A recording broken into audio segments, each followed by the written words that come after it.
यावेळेस मी चूक कबूल केली, इतरांनी कुणी चूक केली, तिकीट का दिलं त्याला, काही गरज नव्हती. त्याची पहिली टर्म होती, त्याला पहिल्याच टर्मला मिठाचा खडा लागल्यानंतर काय होतं ज्याचं त्याला माहिती.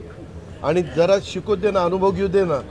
एकदम सुप्रियाचं काम केलं म्हणून लगेचच उमेदवारी. अरे आम्ही तिथं 5-5 वर्ष घासली, तिथं कष्ट घेतले. तुम्ही जाऊन बारामतीकरांना विचारा. माझ्या शहराने तर 100%पैकी 80% मतं मला दिलेली.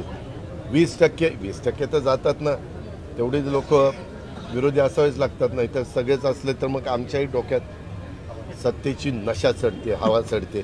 त्याच्यावर जमिनीवर पाय ठेवून चालायचं असतं आणि नको होतं करायला. परंतु फार म्हणजे माझी आई म्हणत होती, हे नको, आजीच्या विरोधात उभा करू नका. परंतु काय सगळे खानदान अक्षरशः प्रचाराला, अगदी काय म्हणजे आमच्या विरोधक आत्तापर्यंत जे उभे असतील त्यांच्या बाबतीत एवढा विरोध झाला नसेल, इतका बारकाईनं सूक्ष्म प्रचार झालेला नसेल एवढा.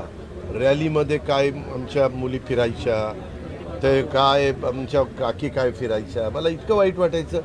काकी माझ्या आईसारख्या, आणि त्या पायाला भिंगरी बांधून ह्या वयात 35 वर्ष मी काकींना बाहेर फिरून दिलं नाही. 35 वर्ष तुम्ही बारामतीकरांना विचारा. आणि मग मला राज्य पण बघावं लागायचं. आणि मग तुम्ही पण म्हणायचं, दादा तुम्हाला बारामतीकरांनी अडकून ठेवलं का हो. मी म्हणायचो नाही, मी तिथं थोडा वेळ देतो आणि बाकीचा वेळ राज्याला देतो आणि राज्यात फिरायचो.